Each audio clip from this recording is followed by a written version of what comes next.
আসসালামু আলাইকুম এভরিওয়ান, কেমন আছেন সবাই? আশা করি আল্লাহ তাআলার অশেষ রহমতে সবাই অনেক ভালো আছেন। আমিও ভালো আছি আলহামদুলিল্লাহ। আজকে আমি চলে এসেছি আপনাদের সাথে শেয়ার করতে নতুন একটি হাতের কাজের ডিজাইন। আজকে আমি শেয়ার করব কিভাবে আপনার নিজ হাতে বানানো ড্রেসের সঠিক মূল্য নির্ধারণ করবেন। তাছাড়াও সেলাই করার জন্য ভালো ফ্রেম এবং কাপড় নিয়ে কিছুটা ধারণা দিব আমি আজকে। তো চলুন শুরু করা যাক। আমি কাপড়টিতে প্রথমে কিছু ফুল এঁকে নিচ্ছি। তো এটা আমি অনেকেই কার্বন কপি করে থাকে, আমি একটি কাগজে আলাদা করে এঁকে নিয়ে তারপরে কাপড়টিতে ছাপ দিচ্ছি। যারা আমার মতো আঁকানোতে একটু কম এক্সপার্ট তারা এই কাজটি করতে পারেন, আশা করি তাদের জন্য উপকার হবে। আপনাদের মধ্যে অনেকেই হয়তো এমব্রয়ডারি করতে ভালোবাসেন, আবার অনেকে হয়তো নতুন নতুন শুরু করছেন। আমি যখন এই কাজটি শুরু করি তখন আমার আপু আমাকে হাতে ধরে এটা শিখিয়েছিল। এখন এটা আমার কাছে একটি সৃজনশীল ধ্যানের মতো কাজ করে। আশা করছি আজকের ভিডিও দেখার পর আপনিও এই কাজটি করার জন্য অনুপ্রাণিত হবেন। তো দেখুন, আমি কাজটি অলরেডি শুরু করে দিয়েছি। প্রথম আমরা ডিজাইনের কয়েকটি প্রধান সেলাই ব্যবহার করব, তো তা দেখে নিই। আজ আমি একটি সহজ এবং সুন্দর ফুলের ডিজাইনটিই আপনাদের সাথে শেয়ার করছি, এবং কি কাপড়ে আমি সেলাইটা করছি সেটা আমি আপনাদেরকে কিছুক্ষণ পর বলে দিব।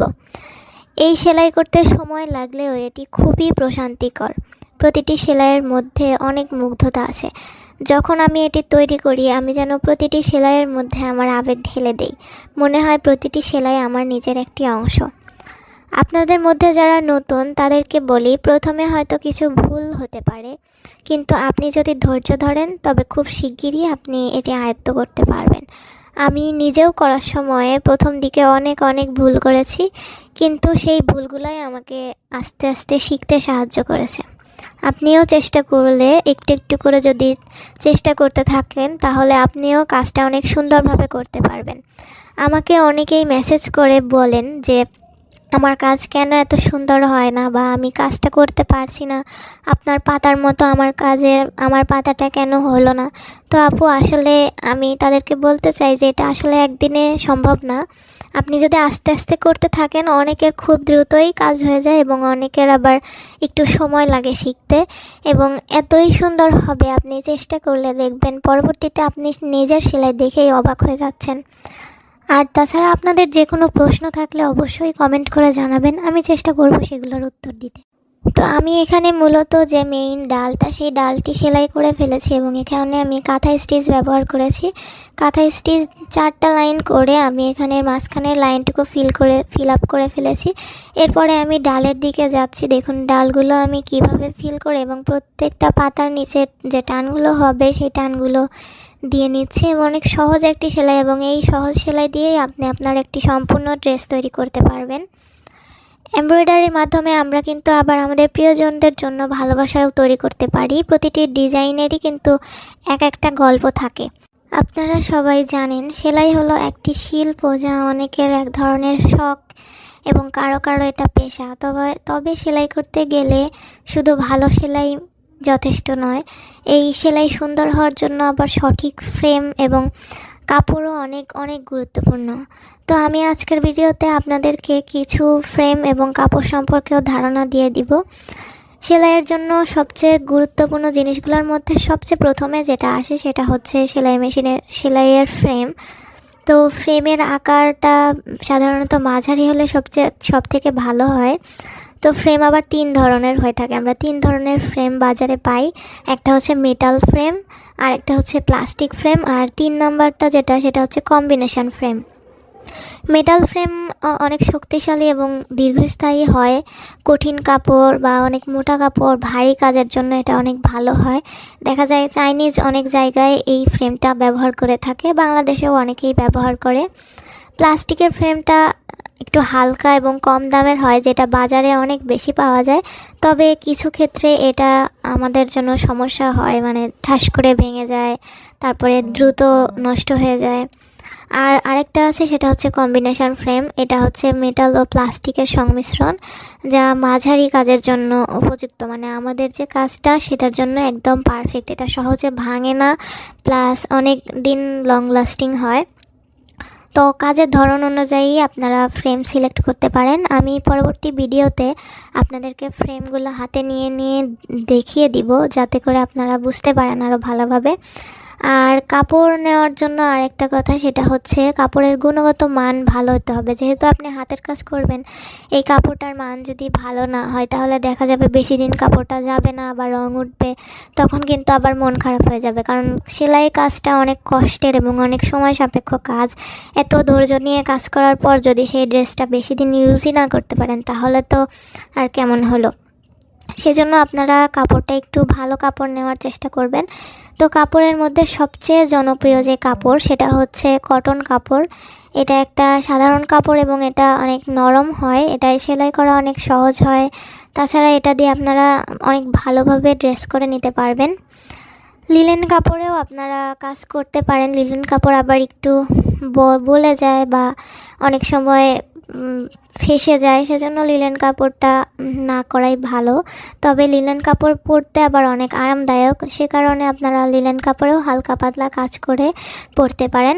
আবার সিল্কের কাপড়েও অনেকেই কাজ করে থাকে। সিল্কের কাপড়গুলো অনেক স্ট্যান্ডার্ড হয়, অর্থাৎ কোনো স্পেশাল কোনো অনুষ্ঠানে পরার জন্য সিল্কের কাপড়ে কাজ করা যেতেই পারে, অনেক ভালো হয়। ডেনিম কাপড় আছে আরেকটা, সেটাইও কাজ করা যায়, অনেক জনপ্রিয়। এটা হচ্ছে ডেনিম জ্যাকেট অথবা প্যান্টের জন্য ব্যবহার করা হয়। এটা অনেক টেকসই হয় এই কাপড়গুলো। আবার পলিস্টার কাপড়েও অনেকে কাজ করে থাকে। আর সবচেয়ে ভালো হয় এটা আরেকটা হচ্ছে ভয়েল কাপড়। তো ভয়েল কাপড়েও আপনারা কাজটি করতে পারবেন, এটার জন্য অনেক ভালো হবে। তবে শাড়ির জন্য আপনারা হচ্ছে কাপড় নিতে পারেন, প্রাইডের কাপড়। প্রাইডের কাপড়টা আবার ড্রেস এবং ওড়নার জন্য অনেক ভালো হয়। তবে প্রাইড কাপড় নিলে আপনাদের কাজ করার পর ড্রেস বানানোর পরে ইনার সহ পরতে হবে, এটা একটু পাতলা হয় সেই কারণে আর কি। এবারে আসি কিভাবে আপনারা ড্রেসের জন্য মূল্য নির্ধারণ করবেন। তো প্রথমত আপনি যে কাপড়টি কিনবেন এই কাপড়ের দামটা হিসাব করবেন এবং এই কাপড়টা ব্যবহার করার জন্য বা সেলাই করার জন্য কি কি কিনলেন, অর্থাৎ সুতা, সুচ, অনেকে বোতাম বা লেস কিনে থাকেন। তো এটার খরচটা আর কি, বেসিক খরচ যেটাকে বলা হয়, এই বেসিক খরচটা আপনারা আগে হিসাব করে নেবেন। যারা প্রাইডের কাপড় কিনবেন তারা প্রাইডের কাপড়ের মানে একটা কাপড়ে আপনার একটা জামা, ওয়ান পিস এবং একটা ওড়না অনেক ভালোভাবে হয়। তো এই আকারে আপনারা হিসাব করে নেবেন যে আপনাদের কত টাকা খরচ হলো। এবং ওভারহেড খরচ হিসাব করার পর আপনি আপনার শ্রমের যে মূল্য সেই মূল্যটা আপনি একটু হিসাব করে দেখবেন এবং আপনি কতটা সময় দিয়েছেন। তো এটা হচ্ছে দ্বিতীয় ধাপ, আপনার সময়ের যে মূল্যটা, আপনি ড্রেস বানাতে কত সময় দিচ্ছেন। তো ধরেন যদি প্রতি ঘন্টায় আপনার 200 টাকা করে লাগে ড্রেসটি বানাতে, যদি 1 ঘন্টা বা 5 ঘন্টা সময় লাগে তাহলে আপনার শ্রমের খরচ হবে 1000 টাকা। যদিও এত বেশি আমাদের দেশে দেয়া হয় না, কিন্তু আবার হাতের কাজের কিন্তু অনেক কদর, অর্থাৎ এটা অনেক আগে থেকে চলে আসছে এবং এটা অনেক নিখুঁত একটা কাজ, অনেক সময় সাপেক্ষ কাজ, যার কারণে এটার আগ্রহ এবং এটার দাম সবসময় একটু ভালোই থাকে। এরপরে আপনি পুরো ওভারহেড খরচ যোগ করার পর যেই খরচটা আসবে এবং আপনার যে বেসিক খরচ সেই খরচটা হিসাব করে আপনি আপনার লাভের কিছু অংশ রাখবেন বা লাভের জন্য কিছু টাকা রাখবেন। তো এই লাভটা হিসাব করার পরেই আপনি আপনার ড্রেসের একটা দাম নির্ধারণ করতে পারবেন। এবং দামটা নির্ধারণ করার পর সবচেয়ে গুরুত্বপূর্ণ একটি কাজ করতে হবে, সেটা হচ্ছে বাজারের সাথে তুলনা। আপনি যে দামটা ঠিক করেছেন সেই দামটা আসলে ঠিক আছে কিনা এটার জন্য আপনি বাজারের অন্যান্য ড্রেসের সাথে দামটা তুলনা করে দেখবেন, অথবা অন্য আপুরা যারা সেলাই করছে তারা কেমন দাম রাখছে সেটার সাথে তুলনা করে তারপরে আপনি আপনার ড্রেসের দাম নির্ধারণ করতে পারেন। এক্ষেত্রে আপনার অনেক ভালোভাবে আপনার ড্রেসের দামটা নির্ধারণ করতে পারবেন আশা করি। সহজ করে বলতে গেলে দাম নির্ধারণের জন্য আপনারা 5টা ধাপ নির্ণয় করবেন। সেটা হচ্ছে আপনার বেসিক খরচ বা কাপড়, তারপরে সুতো এবং ফ্রেম, এগুলো সুচ, এগুলো কিনতে কত টাকা খরচ হয়েছে সেটা বের করবেন। আপনার সময় এবং শ্রমের মূল্য কতটা হয়েছে সেটার মূল্য বের করবেন এবং সব কিছু যোগ করবেন। তারপরে আপনার লাভের কিছু হার মানে কিছু অংশ আপনার এখানে যোগ করে বাজারের দামের সাথে তুলনা করে আপনি আপনার ড্রেসের দাম নির্ধারণ করতে পারেন। তো বলতে বলতে অনেক কথাই বলে ফেললাম। আমার কথায় যদি কোনো ভুল থাকে তাহলে অবশ্যই সেটা ক্ষমা সুন্দর দৃষ্টিতে দেখবেন। আমি এখানে ফুলটা করেছি খেজুর পাতা ভরাট দিয়ে এবং বর্তমানে আমি নট স্টিচ করছি। আপনাদের সবাইকে ধন্যবাদ এত মনোযোগ দিয়ে আমার ভিডিওটি দেখার জন্য। যদি ভালো লেগে থাকে তাহলে লাইক দিন, চ্যানেলটি সাবস্ক্রাইব করুন এবং আপনাদের বন্ধুদের সাথে শেয়ার করতে ভুলবেন না। আপনাদের ভালোবাসা এবং সমর্থন আমাকে আরও সুন্দর সুন্দর কিছু তৈরি করতে অনুপ্রাণিত করে। ইনশাল্লাহ আবার দেখা হবে নতুন কিছু নিয়ে। সবাই ভালো থাকবেন। আসসালামু আলাইকুম।